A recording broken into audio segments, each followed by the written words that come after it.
العالمين والصلاة والسلام على أشرف الأنبياء والمرسلين نبينا محمد وعلى آله وأصحابه أجمعين أما بعد فالسلام عليكم ورحمة الله وبركاته. Mga mahal po namin taga-subaybay, sa araw po na ito, sa oras po na ito ay papaliwanag po natin ng pamamaraan ng pagsasagawa ng pagdarasal. Una sa lahat ay kinakailangan po na maglagay tayo ng tinatawag na sutra, yung pangharang doon sa harapan natin. Kung tayo nagdarasal, kung walang sutra, ay doon tayo magdarasal sa gilid ng pader. O di kaya ay maglagay ng sutra. Ganito po yung sutra. O anumang bagay na may lagay natin doon sa harapan po natin. Ayon sa hadis ni Propeta Muhammad sallallahu alaihi wasallam an Abi Sa'id al-Khudri radhiyallahu ta'ala anhu anna Nabiy sallallahu alaihi wasallam qala idza shalla ahadukum falyusalli ila sutra wal yadnu minha wala yada ahadan yamurru bayna yaday. Pag nais ng isa sa inyo na magsasagawa ng dasal ay maglagay siya ng sutra, harang doon sa harapan niya. At huwag na payagan ang sino man na dumaan doon sa kanyang harapan. Ang pangalawang hadis na isinalaysay ni Bukhari at saka si Muslim, hadis ni Abi Sa'ad bin Sahal radhiyallahu ta'ala anhu anna Nabiy sallallahu alaihi wasallam qala bayna mawdi'i sujudihi wal jidar mamarru syah. Pagitan daw ng pinagpapatirapan ng propeta at saka yung pader ay madaanan ng tupa. Yung pagitan ng kanyang pinagpapatirapan at saka yung nilagay niyang sutra, halos madaanan lang ng tupa. Yun ang kung gaano kalayo yung pinagpapatirapaan mo at saka yung sutra ay madaanan lang daw ng tupa. Yun ang kinakailangan na gawin natin pag tayo ay magdasal, bago tayo magdasal. Bakit kinakailangan na maglagay ng sutra? Bakit po kailangan na maglagay tayo ng sutra doon sa harapan natin?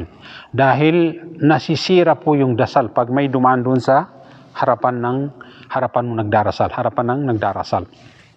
Ayon sa hadis ni Abu Hurairah, hadis ni Abu Hurairah radhiyallahu ta'ala anhu anna Nabiy sallallahu alaihi wasallam yaqal yaqta'u as-salah al-mar'a wal kalba wal himar, rawahu Muslim.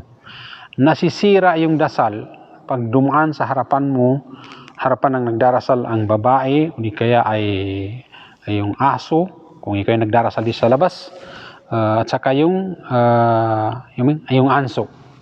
Yun ang nakakasira sa dasal. Kaya kinakailangan maglagay ng sutra para walang makadaan doon sa harapan. At pag may dumaan doon, kinakailangan na harangan mo para hindi siya makadaan doon sa loob ng sutra. Yung sa hadis ni Abu Juhaym ibn al-Haris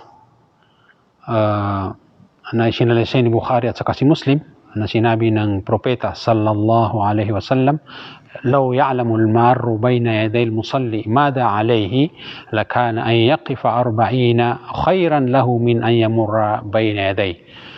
Sabi ng propeta, kung alam lang ng taong nais dumaan doon sa harapan ng nagdarasal, yung tinutukoy dito sa loob ng sutra, hindi doon sa labas ng sutra, yung sa loob ng sutra.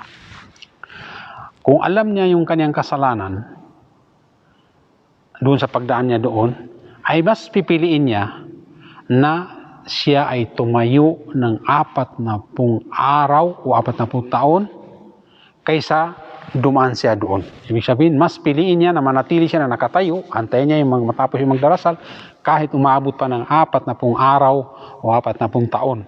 Ang tagal ng kanyang pagtayo ay pipiliin niya kaysa dumaan siya doon sa harapan ng nagdarasal. Kaya ganung katindi yung parusa ng taong dumaan doon sa harapan ng nagdarasal. Kaya kinakailangan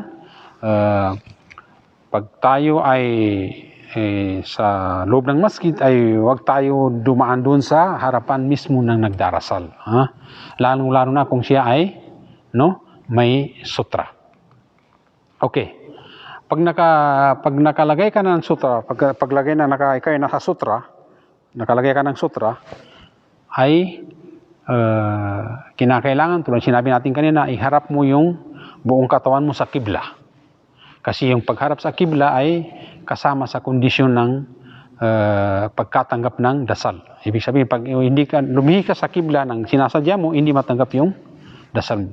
Okay, pati yung mga daliri ng paa, kinakailangan nakaharap doon sa qibla. Yung pagitan ng dalawang paa, yung hita, ay hindi naman nakadikit. Hindi nakadikit yung dalawang paa, hindi nakadikit. At hindi naman nakabukas ng malaki, nakabuka ng malaki. Katamtaman lang. Ayon sa hadis ni Ibn Umar, radiyallahu ta'ala anhu, sinabi niya, kana yufarriju bainahuma wa la yamassu ihdahuma al-ukhra. Qala bayna dalik. Hadis ni Ibn Umar, na sinabi ni Abdul Razak sa kanyang musannaf, na ang pagitan daw, hindi naman daw nakadikit yung paa ng propeta, sabi ni Ibn Umar pag siya nagdarasal, at hindi naman nagkalayo.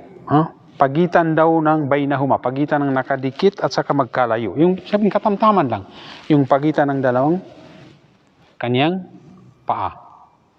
Okay, pagkatapos noon, habang kayo nakatayo, nakaharap sa kibla, ay doon na magsisimula yung sinasabi natin ng niya.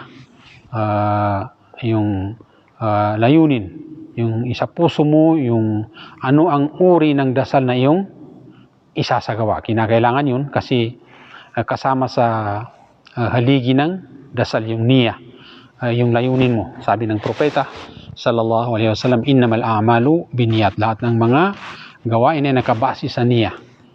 Ibig sabihin, kung tama ang layunin mo ay magiging tama, pero kung mali ang layunin mo ay magiging mali ang ginagawa mo.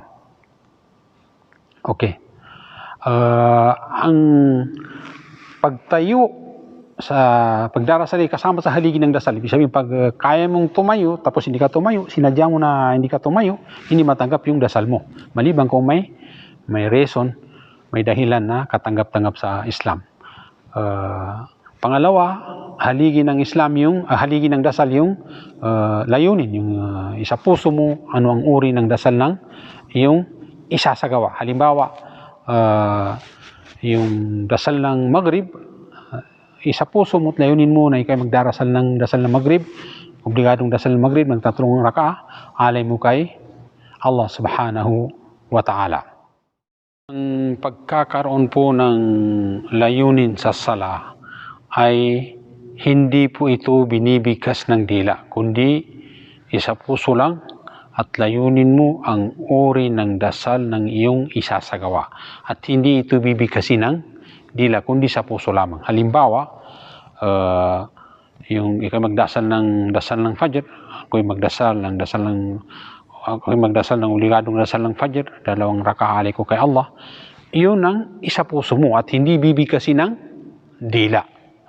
Ang niya ay, ibig sabihin ng niya, yung salita ng puso, yung galaw ng puso, hindi yung salita ng dila. Kaya ang niya ay hindi po binibigkas, kundi sa puso lamang. Sa puso mo at layunin mo kung ano ang uri ng dasal ng iyong isasagawa at huwag mo bigkasin ng iyong dila. Pagkatapos, may sa puso mo yung uri ng dasal na iyong isasagawa, itaas mo ang iyong 2 kamay. Ang pagtaas ng 2 kamay ay 2 lang ang may limit. Ibig sabihin, hindi tataas sa taas ng tainga, yun ang pinakamataas sa tapat ng tainga, at hindi naman bababa sa balikat. Pinakamataas ay sa tapat ng tainga, pinakamababa naman ay nasa tapat ng balikat. Yun ang taas ng pagtaas sa 2 kamay. Okay. Habang tinataas mo, ay binibigkas mo yung Allahu Akbar. Ang Allahu Akbar, ito yung tinatawag na takbir, yung takbiratul ihram. Dito na magsisimula yung dasal. Okay. Pagkatapos ng takbiratul ihram, ang iyong paningin ay nakatutok lamang kung doon sa tapat ng iyong pinagpapatirapaan. Bawal na maglingon-lingon sa kaliwa at kanan, lalong-lalo nang hindi pwede at pinakamahigit na nagpabawal ng propeta sallallahu alaihi wasallam, yung tumingin ka sa taas. Lahat po ng mga ito ay may nabanggit sa hadis na mahigpit na ipinagbabawal yung paglingon sa kaliwat kanan, o di kaya ay tumingin sa taas ay pinakabawal. Doon ka lang nakatingin doon sa tapat ng yung pinagpapatirapaan. Tataasan kami ng ganito, hindi tataas sa dalawang tainga, tapat ng tainga, at hindi naman bababa sa balikat. Yun ang sukat na itinuro ng Propeta sallallahu alaihi wasallam sa pagtaas ng kamay. Okay. Habang tinataas mo ay habang tinaas mo ganyan, binigkas mo yung Allahu Akbar, tapos yung kaliwang kamay ipatong mo sa dibdib mo, at yung kanang kamay ipatong mo dun sa kaliwang kamay. Okay? Dito sa pagpatong ng kamay ay may tatlong paraan na itinuro o nabanggit sa hadis ni Propeta sallallahu alaihi wasallam. Ika-isa, yung kanang kamay ihawak mo doon sa pulso ng kaliwang kamay, ganito. Ganito 'yon. Okay? Habang nakataas ang dalawang kamay, okay, bigkasin mo yung Allahu Akbar, ito yung takbiratul ihram. Okay. Tapos ipatong mo yung kaliwang kamay doon sa dibdib mo, ang kanang kamay doon sa taas ng kaliwang kamay. Okay. May tatlong uri ng pagpatong ng kamay doon sa dibdib na itinuro ng hadis ni Propeta sallallahu alaihi wasallam. Ika-isa, itong kanang kamay, doon mo ipatong yung dito, nakapatong dito sa kamay. Ganyan, yan ang una na nabanggit sa hadis. Pangalawa, nabanggit sa hadis, itong kanang kamay, hawak mo doon sa pulso ng kaliwang kamay. Ganito. Yan ang pangalawa. Pangatlong uri ng paglagay ng dalawang kamay sa dibdib, itong kanang kamay, ipatong mo doon sa kaliwang kamay. Ganito. So yun ang pamamaraan ng paglagay ng kamay doon sa taas ng dibdib. Bukod doon ay hindi na yung nabanggit sa hadis. Itong tatlo lang yung nabanggit sa hadis ni Propeta. Ika-isa, yung ganito. Pangalawa, ihawak mo ito dito sa pulso ng kaliwang kamay. Pangatlo, ipatong mo ito dito sa kaliwa. Yung kanang kamay, ipatong mo dito sa kaliwa habang nasa taas ng dibdib mo yung dalawang kamay. Yun po ang pamamaraan ng paglagay ng dalawang kamay dito sa dibdib, yung tatlong uri na binanggit ng Propeta sallallahu alaihi wasallam. Tungkol sa takbiratul ihram, ang takbiratul ihram, yung pagkatapos ng layunin mo ay yung pagbigkas mo ng Allahu Akbar habang itinaas mo yung dalawang kamay. Okay. Dito sa pagbigkas ng Allah takbir ay pwede mo bigkasin na sabay ganito, ay yung dalawang kamay at saka yung Allahu Akbar. Allahu Akbar. O di kaya ay Allahu Akbar, tapos ipatong mo dito. O di kaya ay pagkatapos magpatong sa pagbigkasin ng Allahu Akbar. Kahit saan sa tatlo, pwede po yun. Okay. Dito sa takbiratul ihram, pagbigkas ng Allahu Akbar, may mga mali na ingatan natin na nangyari sa atin na hindi natin namamalayan. Ika-isa, yung Allahu Akbar, dalawang rita, Allah at saka Akbar. Okay.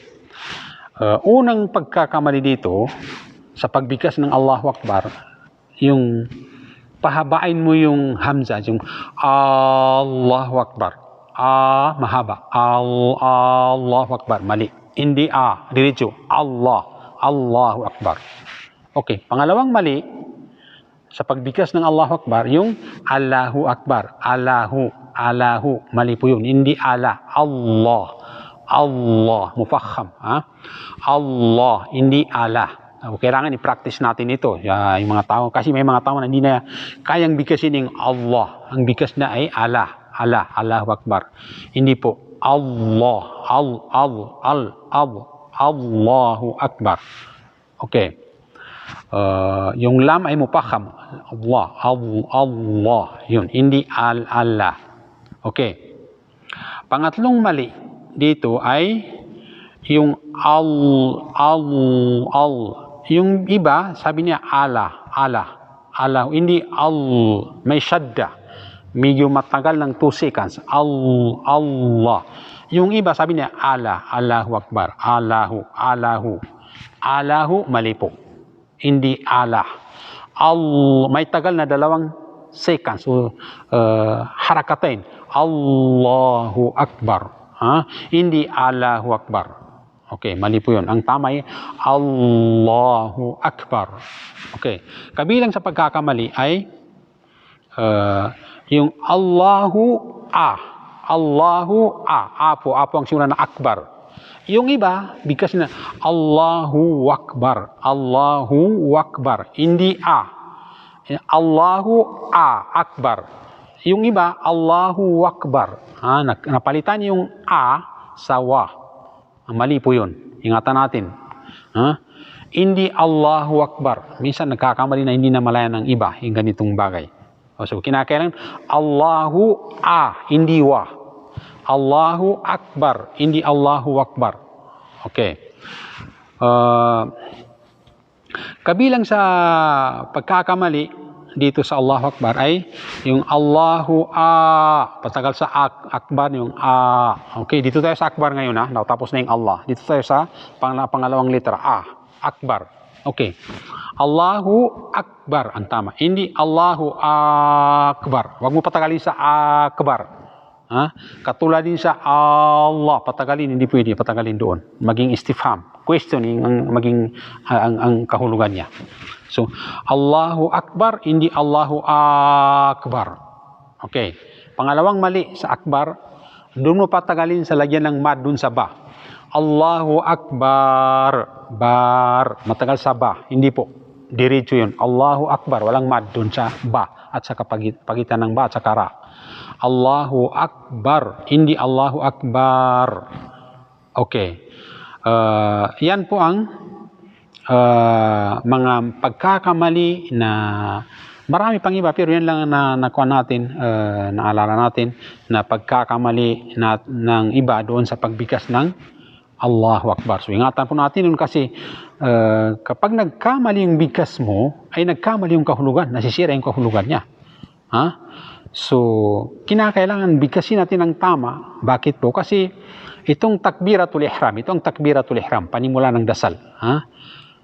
Yung pagbigkas ng Allahu Akbar, yun ang tinatawag na takbiratul ihram, na kung saan doon magsisimula yung dasal. So, kung mali ka sa pagsisimula, sa pagbigkas pa lamang, mali ka na, ay mali yung dasal mo.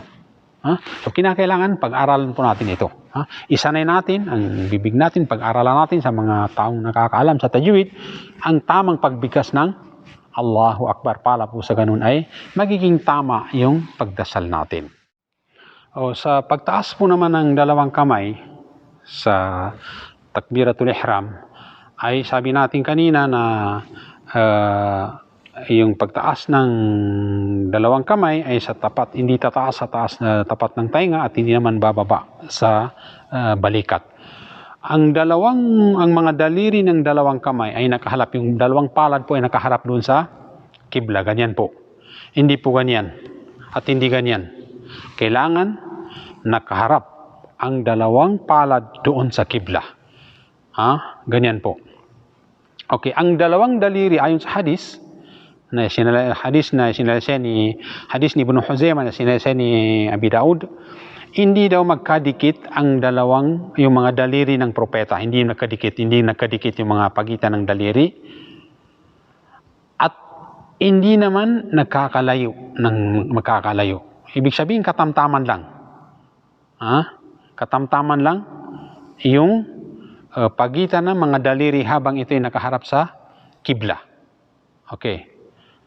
Yun po ang pamamaraan ng pagtaas ng dalawang kamay doon sa habang isinasagawa yung tinatawag na takbiratul ihram.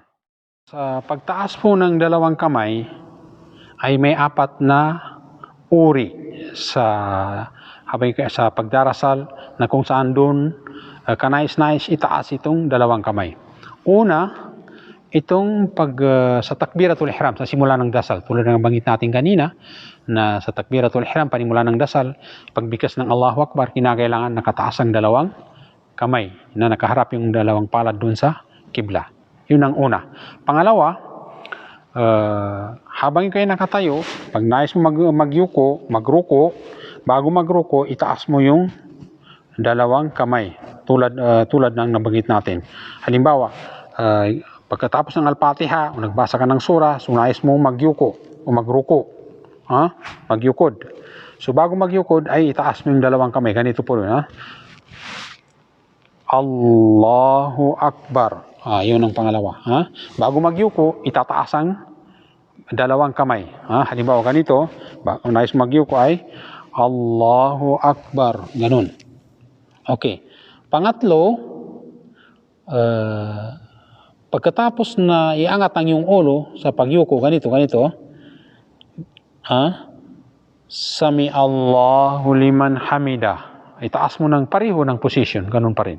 Ito yung pangatlong pagtaas ng dalawang kamay sa pagdarasal. Pang-apat ay pagmula yung pagkatapos ng dalawang raka ay kayo magtatashahud ng part 1 ng tashahud. Ganito part 1 ng tashahud. Yung unang tashahud, habang ikaw nagtashahud ganyan, tapos tatayo ka, dito may tataas. Pag ikaw nakatayo, itaas mo ang dalawang kamay. Ganito. Allahu Akbar.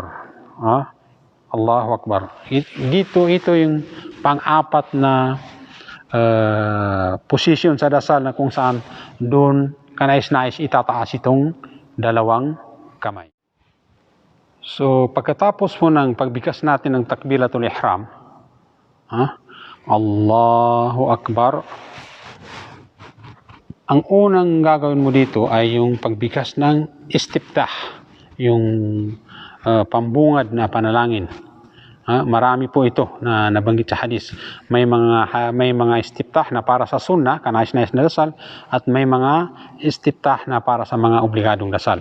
For example, yung pinakamaiksi na alam ng lahat, ang bungad na panalangin o istiftah na subhanakallahumma wa bihamdika wa tabarakasmuka wa ta'ala jadduka wa la ilaha ghairuk. Okay. Uli kaya subhanakallahumma wa bihamdika wa tabarakasmuka wa ta'ala jadduka wa la ilaha ghairuk. Yun po ang isa sa mga istiftah ng dasal. Marami pang iba na nabanggit sa hadis. Okay. Pagkatapos noon ay bigkasin mo yung a'udhu billahi minash shaytanir rajim ng silent lang, hindi malakas. Okay. Pagkatapos ng a'udhu billah ay bigkasin mo rin yung bismillah. Bismillah. Pagkatapos halimbawa a'udhu billahi minash shaytanir rajim.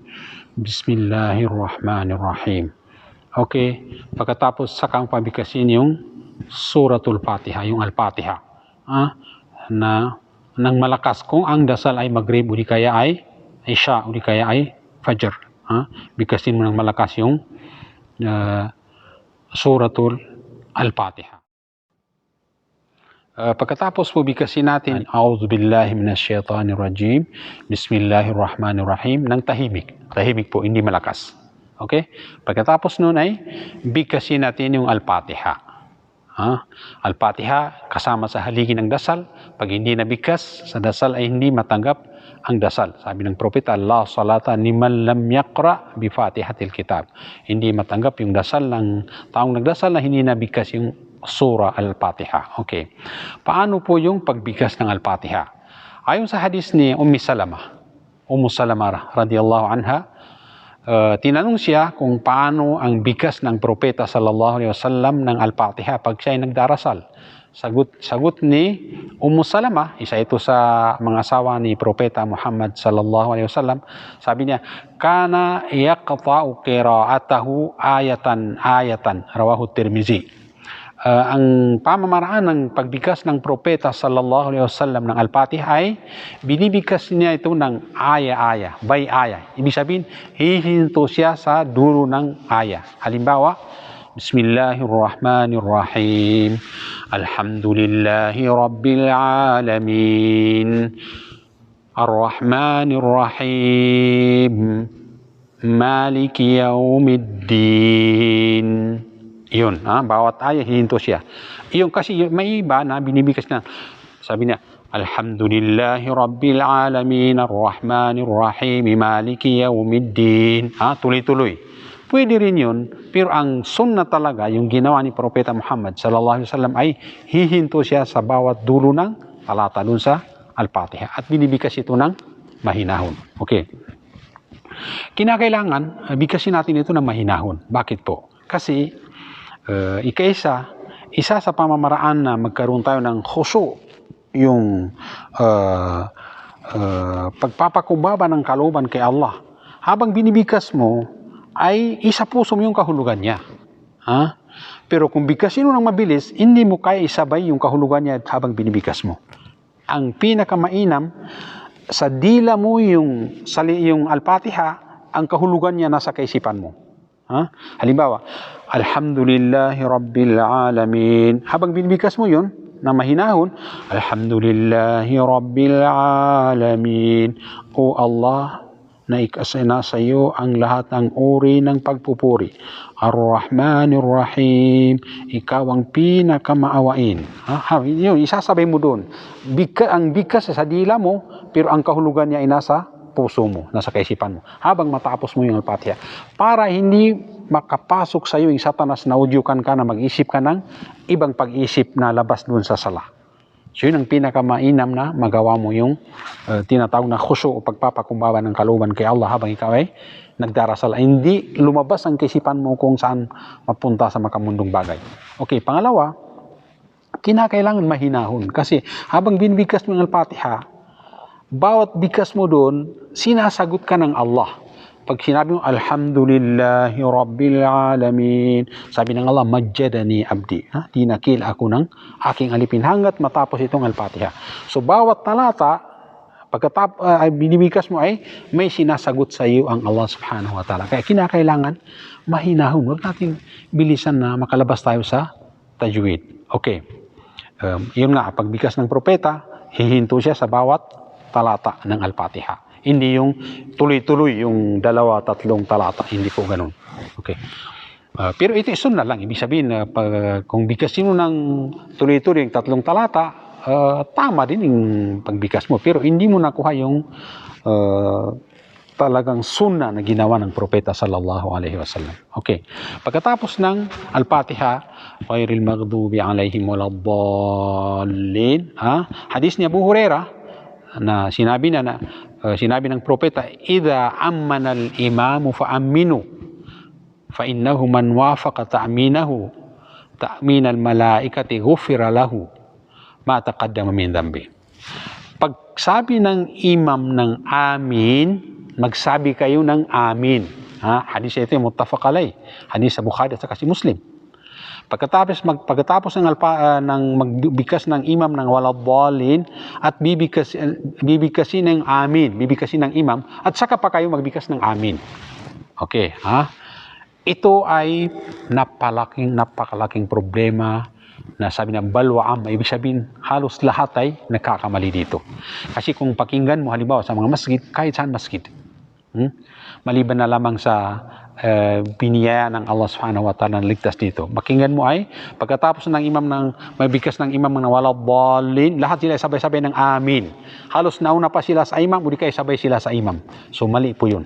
Napakamali. Kasi ang sinabi dito sa hadis, fa idza ammana al-imamu fa aminu. Pagkatapos magbigkas ng imam ng amin, pagkatapos ng waladdallin, amin, sabi ng imam, saka pa kayo magbigkas ng amin. So kung titingnan mo ito, pakinggan mo sa lahat kahit saan masjid, makikita mo na minsan ang karamihan ay sabay sila doon sa imam. O di kayong iba, mas nauna pa doon. So lahat sa dalawang bagay, puro mali. Kasi ang sinabi dito ay, fa idza ammana al-imam, pagkatapos ng magsabi ng imam ng amin, fa aminu, saka pa kayo magbigkas ng amin. So ingatan po natin ito kasi isa sa makakasira ng dasal yung mauna ka doon sa imam. So hindi po magsabi ng amin doon sa imam, lalong-lalo na hindi pwede na mauna ka sa kanya. Kinakailangan pagkatapos magsabi ng imam ng amin, saka pa magbigkas ng amin para hindi mo masway yung hadis ni propeta sallallahu alaihi wasallam. So, sa pagbigkas mo ng amin, pagkatapos magbigkas ng imam ay ang amin ay may dalawang mad. Mad sa doon sa mi. Amin. Matagal po doon sa a at saka mim. Amin. Okay, yung pang tama. Okay. May pagkakamali dito yung iba na binibigkas na amin. Ginawa niyang mad o ginawa niyang shadda. Doon sa mim. Amin. Amin. Mali po. Walang shadda doon. Amin. Amin. Hindi amin. Mali po yun. Ingatan po natin. Na ang ibig sabihin po ng amin ay, O Allah, tanggapin mo po ang aming panalangin. Okay, pagkatapos ng Al-Fatiha at magbigas ng surah, ay bago magyuko ay tulad ng sinabi natin kanina na ay itaas ang dalawang kamay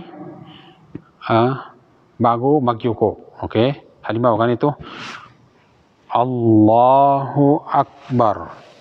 Okay, ganyan pagyuko. Okay. Ang pagyuko, kinakailangan po ay straight, yung level yung likod mo. Yung likod mo, level. At saka yung ulo mo, pareho yan. Level talaga yan. Huwag mo itaas ang yung ulo ng ganyan at huwag mo naman ibaba ng ganyan. Ang likod po, ang likod mo at saka yung ulo mo ay level yan. Ganyan, pantay, level po. Ganyan ang pagyuko. Ang dalawang kamay ay nakahawak doon sa tuhod mo. Ganyan. Nakahawak, na parang hinahawakan. Hindi nagkakalapit yung mga daliri, hindi ganyan. Nakahawak talaga yung dalawang kamay doon sa tuhod mo, ang mga daliri ng paa ay nakaharap sa kibla at ang iyong mata ay nakatutok doon sa pinagpapatirapaan mo. Yan po ang posisyon ng pagyuko. Ganyan. Ang likod ay level at saka yung ulo. Diretso po yan. Level. Huwag ibaba yung ulo at huwag naman itaas. Kailangan level talaga yan. Ang dalawang kamay nakahawak doon sa tuhod. Ganyan po ang posisyon. Ang mata mo, dalawang mata mo nakatutok doon sa pinagpapatirapaan mo. Habang kayo nakayuko, bigkasin mo yung Subhana Rabbiyal Azim. Subhana Rabbiyal Azim. Subhana Rabbiyal Azim. Okay, pagkatapos noon ay, habang inaangat mo ang iyong ulo, binibigkas mo yung Sami Allahu Liman Hamida. Okay? Sami Allahu Liman Hamida. Pagkatapos na habang kayo nakatayo, itaas mo naman yung dalawang kamay, tulad ng posisyon na nabanggit natin, at bigkasin mo yung Rabbana walakal hamdu. Okay, ingatan po natin kasi maraming nagkakamali dito. Ang katuruan ng propeta, bawat kilos ay may panalangin, may dua, may binibigkas. Halimbawa, habang kayo nakayuko at habang kayo nakatayo, binibigkas mo yung, habang kayo itataas ang yung ulo, ay binibigkas mo yung Sami Allahu Liman Hamida. Okay. Pagkatapos noon, habang ikaw nakatayo, naka-straight, nakabalik ang katawan mo sa normal, nakatayo ng diretso, bigkasin mo yung Rabbana walakal hamd. So, kinakailangan mahinaw at may kapanatagan. Mahalaga ito. Kasi yung iba, halimbawa, pinaghalo, hindi walang timing. Halimbawa, ganito. Habang nakayuko, Sami Allahu Liman Hamida, Allahu Akbar. Mali yun, mali. Nasira yung dasal. Kinakailangan, Sami Allahu Liman Hamida. Okay, pagkatapos, habang ikaw nakatayo, bigkasin mo yung Rabbana walakal hamd. Yung iba pinaghalo. Anong pinaghalo? Dahil sobrang bilis ang kanyang dasal at hindi matatanggap ng ganung uring dasal ay ganito yun. Okay? Sami Allahu Liman Hamida, Allahu Akbar. Yuko na kaagad, wala, hindi po matanggap. Kaya may tumanina. Ang tumanina yung kapanatagan ng bawat kilos. Anong bawat kilos? Kinakailangan, pag yuko, Allahu Akbar. Kasi yung iba, Allahu Akbar, Sami Allahu Liman Hamid, Allahu Akbar.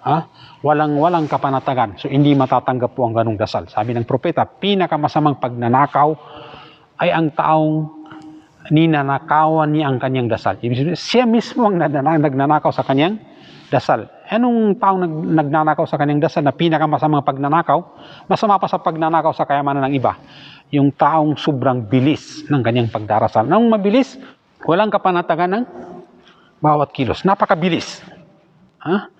So, hindi po matatanggap. Ingatan po natin kasi hindi matanggap ang dasal ng ganun. Kinakailangan may kapanatagan, okay? Sa pagyuko, Allahu Akbar, mabigkas mo ng 3, yung Subhana Rabbiyal Azim, na hindi mabilis, Subhana Rabbiyal Azim, Subhana Rabbiyal Azim. Hindi po ganun, Subhana Rabbiyal Azim. Okay, pagkatapos nun ay, Sami Allahu liman hamida, naka-straight, doon sa pagtayo mo, doon mo bibigkasin yung Rabbana walakal hamdu. Pagkatapos magsimula ka naman sa ibang susunod na position, yung pagpapatira pa. Pero yung pinaghalo mo, dahil sa bilis, halimbawa ganito, Allahu Akbar, Sami Allahu liman hamida. Hindi pa nakatayo, ganyan lang, Sami Allahu liman hamida, tapos nagyuko na naman siya. So, hindi matanggap ang ganung dasal. Walang timing.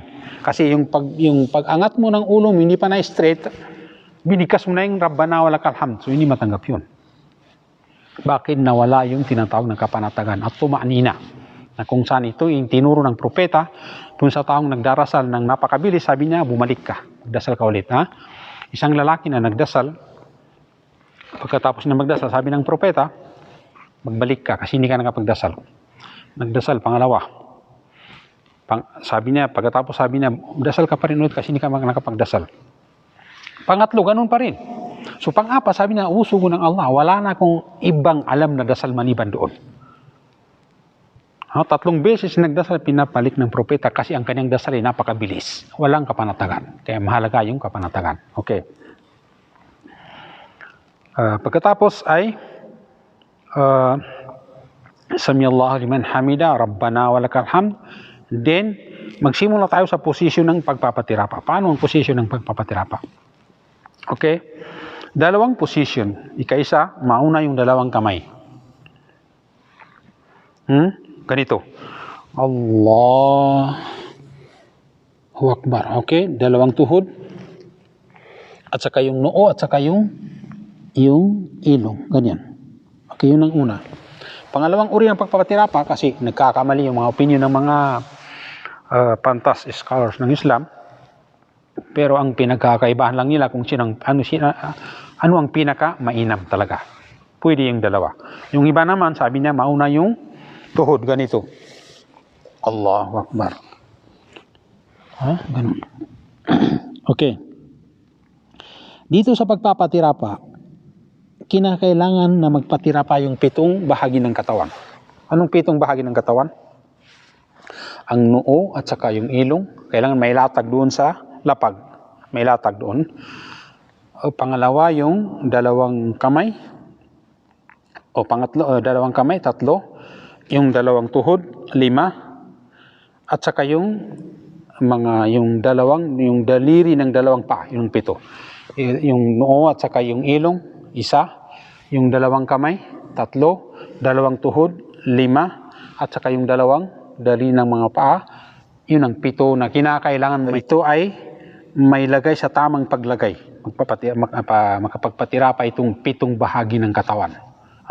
Ganito po yun, okay? Yung mga 2 daliri, harap sa kibla. Okay? Yung noo at saka yung ilong, kailangan may lapag doon sa pinagpapatirapaan. Hindi pwede itaas mo yung ilong. Kailangan yung ilong nakadikit. Nakadikit po yung ilong. Hindi yung noo lang.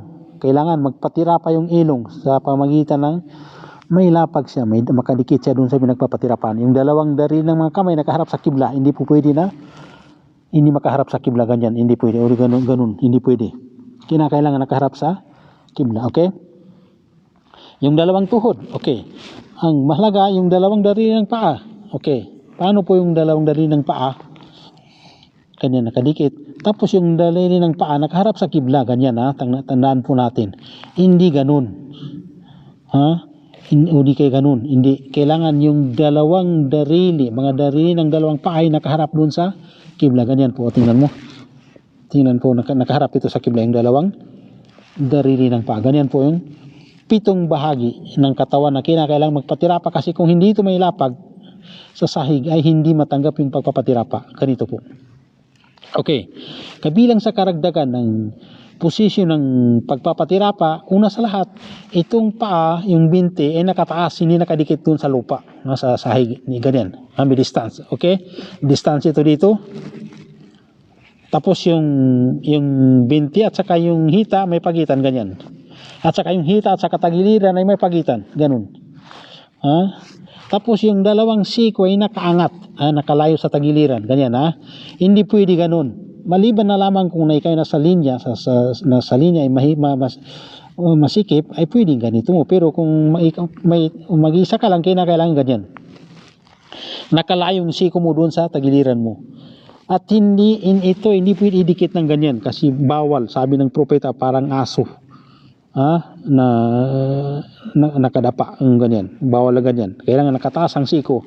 Ang kamay sa tapat ng dalawang tainga, gilid ng dalawang tainga, diyan po ang lagay niya. Okay, ganyan yung tamang pagpapatirapa. Yan po, tingnan po natin mabuti. Ulitin po natin yung udulo ng mga daliri nakaharap sa kibla, yung binti at saka yung dito may distance, nakaangat, at saka yung ito binti at saka yung hita ay may pagitan, at ganoon din yung hita at saka yung tagiliran may pagitan. At saka yung siko nakalayo doon sa tagiliran at hindi nakadikit, bawal pong ganyan. Okay, yan po ang posisyon ng tamang pagpapatirapa. Kasama yung noo. Tapos habang nagpapatirapa, bigkasin mo yung Subhana Rabbiyal A'la, Subhana Rabbiyal A'la, Subhana Rabbiyal A'la. Okay, pagkatapos ay habang inangat mo yung ulo, bigkasin mo yung Allahu Akbar, ganito, Allahu Akbar. Okay. Ang dalawang kamay nakapatong sa hita, na hindi naman nakabukat yung mga magkakalayong mga daliri, at hindi naman nakadikit yung katamtaman ng ganyan. Taas ng hita. Nakapatong yung dalawang kamay sa hita, at yung mga daliri ng kamay hindi naman nakabuka na magkakalayo at hindi naman magkadikit. Katamtaman lang, normal doon, ganyan. Okay, ganyan ang position. Okay. Tapos yung pag-upo sa pagitan ng dalawang pagpapatirapa ay ganito po. Okay? Ganyan po ang nakatayo ang kanang kamay habang ang mga daliri ay nakaharap sa kibla. Tapos ito naman, itong kaliwa ay nakahiga at inupuan mo. Okay, ganito po ang position, Ganyan po, okay. Paano po mag-upo ng tinatawag na iftirash? Ang iftirash, napakadali lang po, pahigain mo yung kaliwang paa, ganyan. Napakadali, ganyan lang, ganyan. Tapos upuan mo siya, ganun. Yan ang tinatawag na iftirash. Ito yung position o pag-upo sa pagitan ng dalawang pagpapatirapa. At lahat ng dasal ng dalawang rakaah, ito man ay sunnah o obligadong dasal, katulad ng Juma at saka Fajr, at saka lahat ng dasal na sunnah, ganito yung posisyon ng pag-upo. Ganito po yung posisyon ng pag-upo sa lahat. Maliban na lamang sa yung dasal na 3 rakaah at yung 4 na rakaah doon sa huling pag-upo ay iba naman ang posisyon noon. Okay. Ito yung tinatawag na iftirash. Pag-upo ng iftirash. Pag-upo sa pagitan ng pagpapatirapa at posisyon ng pag-upo sa lahat ng dasal ng 2 rakaah. Sunnah naman ito, kanais-nais na dasal, obligadong dasal, ay ganito yung posisyon ng pag-upo. Okay? Ganyan po. Okay. Pagkatapos, yung tawarruk, kung ang dasal ay 4 na rakaah o yung kay 3 rakaah, tulad ng Maghrib, Isha, Asr, Dhuhr, doon sa huling upo o pag-upo sa 3 rakaang dasal o di kay 4 na dasal ay may tinatawag na tawarruk. Ang tawarruk naman ay ganito po yun. Ganito. Ang tawarruk ay itong binti mo ay ilalagay mo dito. Ganyan. At itong kaliwang pa ilagay mo dito sa ilalim ng kanang binti, ganyan. Tingnan mo, pasok mo doon, ganyan. Yan ang tinatawag na tawarruk. Tawarruk ay pag-upo sa huling huling raka ng dasal na 4 na raka at saka yung 3 raka. Katulad ng Maghrib, Fajr, Dhuhr, Asr, ganito po. Sa huling upo mo ay ganito. Tingnan mo, ipasok mo doon. Yan. Yung kaliwang paa doon sa ipasok mo sa baba ng binti, kanang binti mo, ganyan. Tapos upo ka yung doon sa lupa, ganyan. Yan ang tinatawag na tawarruk. Tawarruk, ito ang posisyon ng pag-upo sa huling dasal na 3 rakaat tulad ng Maghrib at saka yung dasal na 4 na rakaat tulad ng Dhuhr, Asr at saka Isha. Ganito yung posisyon ng tawarruk. Tapos yung paa ay yung dalawang kamay tulad pa rin ng dati na sa hita, taas ng hita, ang dalawang kamay. Tulad po na nabanggit natin kanina, sa lahat ng galaw natin sa dasal ay may tinatawag na at-tuma'anina, yung kapanatagan. Dito sa pag-upo sa pagitan ng dalawang pagpapatirapa, halimbawa ganito, nagpatirapa ka, ganito, Allahu Akbar. Okay? So, kailangan nailatag mo yung 7 bahagi ng katawan mo, yung nabanggit natin na nagpapatirapa, 7 bahagi, yung nood, saka yung ilong, 2 kamay, 2 tuhod at 2 paa, ganun. Okay. So, dito sa pag-angat ng ulo, halimbawa ganito, Allahu Akbar, kinakailangan makaposisyon ka ng tama, straight yung katawan mo, ganun. Kasi yung iba, dahil sa bilis, ganito yung ginagawa niya, mali ito, ganito, halimbawa, ganito, Allahu Akbar, hindi pa nakaganon, hindi pa naka-straight yung kanyang likod, ang katawan, ganun pa lang ay nagyuko na naman ulit, hindi mo ganito, Allahu Akbar, Rabbi Firli, Allahu Akbar, ganyan, ganyan. So mali po, hindi po matanggap, kasi walang kapanatagan. Anong kapanatagan? Saan ang kapanatagan? Mula sa pagpapatirapa, hindi mo ganito, Allahu Akbar, nakaupo, yung katawan naka-straight, balik sa normal na katawan, at bigkasin mo yung Rabbi Firli, at yung iba pa kung kasi may iba pang binibikas. Okay. Pagkatapos ng Rabbi Firli, saka pa magpatirapa ulit, ganun. Okay, ganun din na mabigkas mo yung Subhana Rabbiyal A'la ng mahinahon, hindi yung mabilis. Ganito, yung iba, ganyan, Allahu Akbar, ganyan, Rabbi Firli, ganyan na, ganyan ang posisyon na, Rabbi Firli, hindi naka-straight, ganyan. Mali po yun. Mula sa pagpapatirapa, Allahu Akbar, kung ganyan, Rabbi Firli, tapos Allahu Akbar, so wala na. Kasi walang kapanatagan, kasi una, yung ganito, pagbangon, pag-angat mo ng ulo mo, ganyan, position mo, hindi naka-straight, so mali yun. Binigkas mo yung Rabbi Firli, ng ganito pa ang position mo, hindi naka-straight yung katawan mo dahil sa bilis ng dasal mo, so yun ang ginagawa ng iba. Ganun din sa pagpapatira pa, Subhana Rabbiyal A'la, hindi pa naubos yung Subhana Rabbiyal A'la dahil sa bilis ay umangat naman ng kanyang ulo. So mali po yun. Tulad ng sinabi natin sa pagyuko, habang nakayuko, Allahu Akbar, ganyan, pagyuko. Mali yung pagyuko ganyan. Kasi hindi yan straight. Ang sabi natin, naka-straight yung level, yung likod at saka yung ulo. Ganyan, mali. Mali bang kung may sakit ka, may dahilan. Pero kung normal, hindi pwede. Ganyan, Allahu Akbar. Then, Sami Allahu liman hamida. Ganyan pa, Sami Allahu liman hamida. Ganyan, position. Tingnan mo, napakapangit. Kasi tingnan mo lang, pangit talaga. Sami Allahu liman hamida. Mali. Ang tama ay ganun. Pagkatapos ay bigkasin yung Sami Allahu liman hamida, Rabbana lakal hamd. Okay, pagkatapos ng Rabbana lakal hamd, saka pa magpatira pa. Hindi yung ganito, yung iba. Sami Allahu liman hamida, Rabbana lakal hamd, Allahu Akbar. Rabbana walakal hamd, ganitong posisyon niya. Hindi. Ang Rabbana walakal hamd, bibigkasin pagkatapos ng Sami Allahu liman hamida, naka-straight yung katawan mo, balik sa normal. Dito mo bibigkasin yung Rabbana walakal hamdu. Ibig sabihin yung Rabbana walakal hamdu, bibigkasin pagkatapos ng naituwid mo yung katawan mo ng tama. Straight, ganyan. Hindi yung ganito. Samiallahu liman hamida rabbana lakal hamd. Allahu Akbar. Tingnan mo, wala. Samiallahu liman hamida, ganyan ang position. Napakabilis, rabbana lakal hamd din, nagpatira pa na kaagad. Lahat po yun ay mali. Hindi matanggap ang ganung uring dasal kasi yung kapanatagan, tinatawag na tumanina, ay kasama sa rukan, haligi.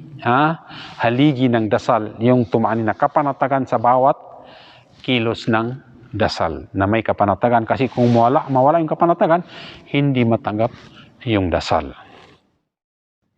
Dito po sa tinatawag na tashahud, yung tashahud ay ganito po ang paglagay ng mga kamay, nakapatong sa hita yung dalawang kamay. Okay.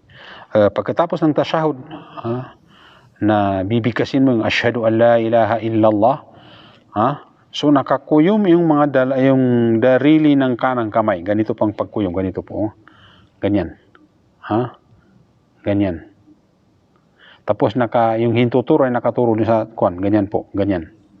O di kaya pangalawa ay ganyan. Dalawang itsura niya, dalawang uri, ganyan or ganyan. Nakapatong dito dito. Okay. Dito sa pagbigkas ng asyhadu an la ilaha illallah wa asyhadu anna Muhammadan abduhu wa rasuluh. Allahumma salli ala Muhammad wa ala ali Muhammad kama sallaita ala Ibrahim wa ala ali Ibrahim innaka Hamidum Majid. Allahumma barik ala Muhammad wa ala ali Muhammad kama barakta ala Ibrahim wa ala ali Ibrahim innaka Hamidum Majid. Okay. Pagkatapos noon, doon mo gawin yung panalangin mo. Pagkatapos na innaka Hamidum Majid, doon mo banggitin yung mga panalangin mo. Kasi ang panalangin, ikaysa po, na maganda, sa lahat ng dasal, sa buong dasal ay may mga panalangin doon. Pero ang pinakamahalagang panalangin natin dito ay ikaysa habang kayo nagpapatira pa. Habang kayo nagpapatira pa pagkatapos ng bigkasin subhana rabbiyal a'la, subhana rabbiyal a'la, subhana rabbiyal a'la. Halimbawa, ay dito mo bibigkasin yung panalangin mo. Kung ano ang uri ng anong gusto mong panalangin, dito mo bibigkasin. Sa habang kayo nagpapatira pa, dahil ang hadis ay sinabi ng propeta na pinakamalapit ang kalagayan ng isang alipin ng Allah sa kay Allah habang siya ay nagpapatira pa, kaya damihan niyo ang inyong panalangin. Yun ang kahulugan ng hadis. Ibig sabihin, pag ikaw nagpapatira pa, ito ang posisyon na ikaw ay pinakamalapit sa kay Allah subhanahu wa ta'ala. Kaya, kanais-nais dito mo banggitin yung anumang nais mong panalangin kay Allah, dito mo babanggitin. Okay? Habang ikaw ay nagpapatira pa. Lalong-lalo sa huling pagpapatira pa. Okay. Pangalawa, dito sa tashahud. Dito po, yung panalangin, dua. Pagkatapos na, yung innaka Hamidum Majid, pagkatapos noon ay, doon mo banggitin lahat ng panalangin mo sa kay Allah subhanahu wa ta'ala. Pagkatapos noon ay, magsalam ka. Okay. Iyon ang panalangin natin sa dasal. Pinakamahalagang panalangin natin, habang tayo nagpapatira pa, pangalawa dito sa tashahud. Okay. Diyan ang posisyon ng pagtashahud. Then, okay. Pagkatapos noon ay Assalamualaikum warahmatullah, kanan, lumingon sa kanan. Ang nabanggit sa hadis ay yung sabi ng mga sahaba, yung mukha ni Prophet Muhammad sa bandang kanan ay nakikita nila habang siya ay nagsalam. Ibig sabihin talagang lilingon siya. Ganun din sa kaliwa. Assalamualaikum warahmatullahi wabarakatuh. Yun ang doon nagtapos yung dasal. Okay. Yung iba, pagkatapos ng magsalam, saka pa magtaas ng kamay manalangin. Okay. Pinakamainam, yung ikaw nagpapatira pa at doon sa hulihan ng tashahudul akhir, sa huling tashahud, doon ka manalangin. Yun ang katuruan, yun ang pinakamainam dahil ang panalangin mo habang ikaw nasa posisyon na pinakamalapit kay Allah, mas mainam kaysa panalangin mo na nakatapos ka na magdasal. Habang ikaw nagdarasal, doon sa dalawa, posisyon sa pagpapatira pa o di kaya sa pagkatapos ng tashahud, pagkatapos ng salawat, yung innaka Hamidum Majid, pagkatapos nun saka pa, doon may irugtong yung panalangin mo. Ang panalangin mo doon sa dalawang posisyon na yun, mas mainam kaysa panalangin mo na natapos ka na magdasal. Kaya, pinaka mainam na ang panalangin mo ay doon sa habang kayo nagpapatira pa, o di kaya habang ikaw ay nasa tasahud, sa huling tasahud, bago magsalam.